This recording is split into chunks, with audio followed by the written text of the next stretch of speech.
Hello बच्चों, नमस्ते, नमस्कार, सत श्री अकाल, आदाब। कैसे हैं आप लोग? आई होप आप सब बढ़िया होंगे। आपकी पढ़ाई लिखाई बढ़िया चल रही होगी। प्यारे बच्चों, आज का सेशन उन स्टूडेंट्स के लिए है जिन स्टूडेंट्स ने क्लास 12th का एग्जाम इस ईयर दिया है, दैट मीन्स इस साल दिया है 2026 में। तो बच्चों, एक चांस आपके पास है।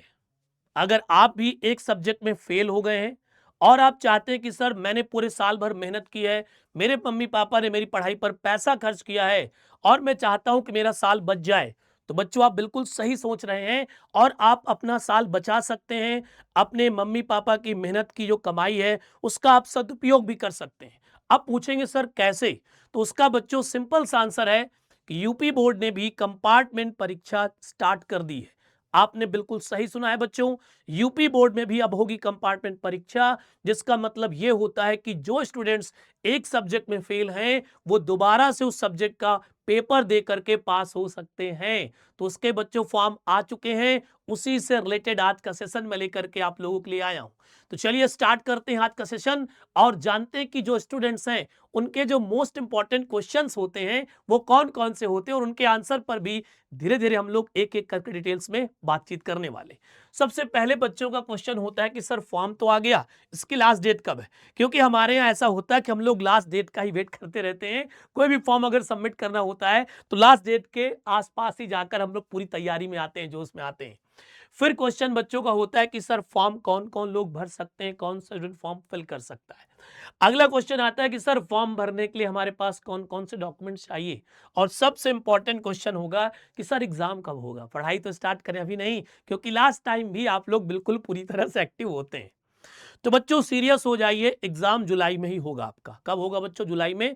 वैसे तो इसकी ऑफिशियल कोई जानकारी वेबसाइट पर नहीं दी है, बट मेरा ओपिनियन ये कहता है कि जुलाई में 10 या 15 तारीख के आसपास आपका एग्जाम हो सकता है। ठीक है, तो अभी से पढ़ाई आप स्टार्ट कर दीजिए। अब ये बहुत ज्यादा बच्चों के मन में गलतफहमी है कि सर दो सब्जेक्ट्स में भी हम लोग कंपार्टमेंट एग्जाम दे सकते हैं क्या? तो बच्चों मैं आपको बता दूं, नो। क्योंकि जो डेटा बच्चों यहां पर है आपका वेबसाइट में वो पहले से ही है। जो सब्जेक्ट एक सब्जेक्ट में जो स्टूडेंट्स फेल हैं उन्हीं का डेटा बोर्ड ने उस वेबसाइट पर अपलोड किया है जहां से आप अपना कंपार्टमेंट परीक्षा का फॉर्म भरेंगे। समझ आया? वहां पर दो सब्जेक्ट वाले बच्चों का डेटा ही नहीं है। तो जैसे ही दो सब्जेक्ट वाले बच्चे फॉर्म भरेंगे और क्लिक करेंगे तो उनका डेटा ही नहीं आएगा, तो उनको ट्रेजरी चालान ही नहीं मिलेगा, मतलब आगे आप फॉर्म सबमिट नहीं कर पाएंगे। तो अपने माइंड में ये बात बिल्कुल अच्छे तरीके से बैठा लीजिए कि एक सब्जेक्ट में फेल विद्यार्थी ही कंपार्टमेंट एग्जाम दे सकता है। अब आगे चलते हैं बच्चों, बात करेंगे फॉर्म की लास्ट डेट क्या है। बच्चों फॉर्म की लास्ट डेट ऑफिशियल वेबसाइट पर अभी मेंशन नहीं है, डेट का कॉलम वहां पर ब्लैंक है। बट मेरा ओपिनियन ये कहता है कि 10 जून के आसपास इसकी लास्ट डेट रहने वाली है। ठीक है, तो जो भी काम करना है फटाफट से जल्दी ही काम आपको करना है। फॉर्म कौन भर सकता है बता चुका हूं बच्चों, जो एक सब्जेक्ट में फेल है वही फॉर्म भर सकते हैं। इसके बाद फॉर्म भरने के लिए डॉक्यूमेंट्स क्या चाहिए बच्चों? फॉर्म भरने के लिए आपको डॉक्यूमेंट्स चाहिए, सबसे इंपॉर्टेंट आपका एडमिट कार्ड। आपके एडमिट कार्ड से ही आपका रोल नंबर मिलेगा, वहां सबमिट करना होगा। वहीं से बच्चों आपको डिस्ट्रिक्ट कोड मिलेगा, स्कूल कोड मिलेगा, जिसे सबमिट करना होगा कहां बच्चों? जब हम फॉर्म सबमिट कर रहे होंगे। ठीक है, इतना काम कर लिया। अब एक मेरी सिंपल से एडवाइस बच्चों सुन लीजिए। ये जो फॉर्म बच्चों थोड़ा सा कॉम्प्लिकेटेड है, क्योंकि अभी आप छोटे हैं, क्लास 12th में, इतने अभी मैच्योर नहीं हुए हैं। तो मैं आपसे एक रिक्वेस्ट करता हूं कि जब भी बच्चों आप इस फॉर्म को फिल करें, अपने बड़े भैया को अपने साथ रखें, कैफे जाएं, वहां पर कैफे वाले की हेल्प लें और इस फॉर्म को अच्छी तरीके से सबमिट करें। अगर आप स्कूल जाते हैं तो सो गुड है, प्रिंसिपल सर के पास जाएं। अपने प्रिंसिपल सर के पास जाने के बाद आपके अच्छे टीचर्स होंगे वहां पर, उनसे मिलिए, उनसे हेल्प लीजिए और उनकी देखरेख में इस फॉर्म को आप भरें और इसके बाद कंप्लीटली इसको सबमिट करें।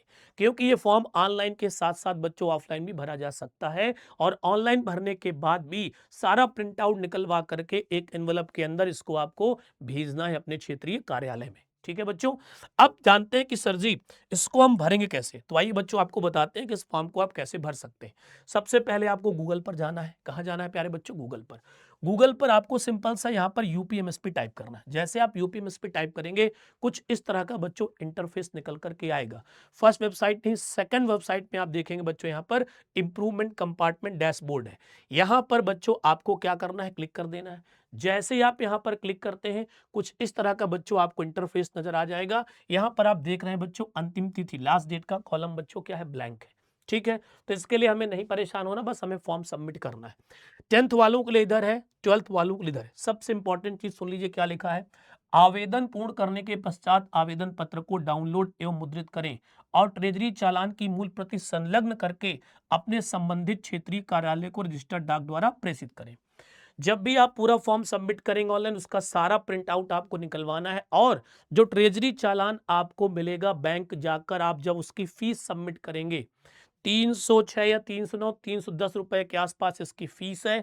जब वहां पर जाकर आप इसको सबमिट करेंगे तो वहां पर आपको एक कोड मिल जाता है, उस कोड को डालेंगे आप। कोड डालने के साथ साथ जब ऑफलाइन आप भेजेंगे उसको, तो आपको पूरी रिसिप्ट वहां पर लगानी होगी। ठीक है बच्चों, इसके बाद कहता है निर्धारित तिथि तक उक्त आवेदन के साथ जमा शुल्क के ट्रेजरी चालान की मूल प्रति प्राप्त न होने पर इंप्रूवमेंट कंपार्टमेंट की कार्रवाई नहीं की जाएगी, जिसके संबंधित परीक्षार्थी उत्तरदायी होंगे। अगर आप ट्रेजरी चालान का ओरिजिनल फॉर्म नहीं लगाते हैं अपने ऑफलाइन वाले फॉर्म में, तो बच्चों ये फॉर्म आपका कंप्लीट नहीं माना जाएगा, इसलिए इन चीजों को ध्यान से समझ लीजिएगा।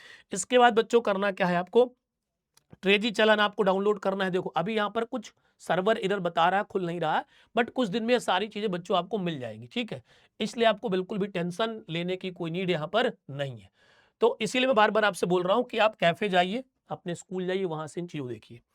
इंटरमीडिएट वाले बच्चे यहाँ पर क्लिक करेंगे, यहाँ पर अपना अनुक्रमांक रोल नंबर 10 डिजिट का डालिएगा, स्कूल कोड 6 डिजिट का। ये बच्चों दिक्कत करेगा उन बच्चों को जिनको स्कूल कोड ढूंढना होगा। बेटा स्कूल कोड आपको मिलेगा आपके एडमिट कार्ड में, जहां लिखा होगा पंजीकरण संख्या। वहां पर देखेंगे स्टार्टिंग में 2 डिजिट होंगे, इसके बाद ऑब्लिक होगा, फिर 4 डिजिट। स्टार्टिंग के 2 डिजिट और लास्ट के जो 4 डिजिट है ना ऑब्लिक के बाद, उनको मिलाकर के आप यहाँ लिख देंगे। ठीक है, जैसे ही आप इतना करते हैं यहाँ पर गेट डाटा करेंगे, तो आपका बच्चों वो ऑटोमेटिक स्कूल जो भी ऑटोमेटिक आपका यहाँ पर क्या रिकॉर्ड आ जाएगा, रिकॉर्ड्स आपका आ जाएगा, आपका नेम आ जाएगा, आपका एड्रेस आ जाएगा, आपके मम्मी का नाम, आपके पापा का नाम, आपका रोल नंबर, सब कुछ, स्कूल का नेम सब आ जाएगा। और वहां पर जिस सब्जेक्ट में आप फेल होंगे वो भी वहां पर मेंशन होगा। वही बच्चे फॉर्म फिल कर सकते हैं जिनका रिकॉर्ड इस वेबसाइट पे है।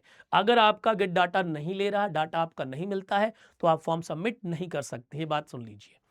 फिर इसके बाद आपको ट्रेजरी चालान लेकर जाना है बैंक में, सबमिट करेंगे, सारी चीजें फिल कर देंगे, आपका फॉर्म बच्चों पूरी तरह कंप्लीट हो जाएगा। फॉर्म कंप्लीट करने के बाद फिर से आपको क्या करना है, पूरे चालान जितना पूरा फॉर्म उसको डाउनलोड करना। पूरा फॉर्म डाउनलोड हो जाएगा, प्रिंट निकलवा लेंगे, सब फोल्ड करके एक इन्वेलप में आपको भरना है। उसके बाद एड्रेस लिखना है अपने क्षेत्रीय कार्यालय का, एक तरफ अपना एड्रेस, और उसको छपा करके हमें पोस्ट कर देना है डाक के द्वारा। ठीक, इतना काम आप कर लेंगे तो आपका ये काम हो जाएगा। इसके बाद तैयारी रहे किसकी बच्चों, एग्जाम देने की। तो एग्जाम जिस सब्जेक्ट में देना है अभी से पढ़ाई स्टार्ट कर दीजिए। ठीक है बच्चों, अगर और कोई भी हेल्प आपको चाहिए, कोई क्वेश्चन है, तो प्लीज कमेंट्स में अपने क्वेश्चन जरूर मेंशन करें, ताकि नेक्स्ट टाइम उन क्वेश्चंस का हम आंसर दे पाए। ठीक है बच्चों, बेस्ट ऑफ लक, तैयारी करते रहिए। फॉर्म सबमिट कर दिए, एक बार फिर बच्चों से रिक्वेस्ट है कि प्लीज इस फॉर्म को अकेले सबमिट ना करें, अपने स्कूल जाएं, वहां से प्रिंसिपल सर या दूसरे टीचर्स की हेल्प जरूर लें। वो अगर आपको गाइड करेंगे तो बहुत ईजी वे में आप समझ जाएं कैसे फॉर्म को सबमिट करना है। ठीक है बच्चों, आपके एग्जाम के लिए बेस्ट ऑफ लक है। प्लीज बच्चों फॉर्म सबमिट करिए और अपने साल को बचाइए, अपनी मेहनत को बचाइए। थैंक यू, नमस्ते, टाटा, बाय बाय, टेक केयर।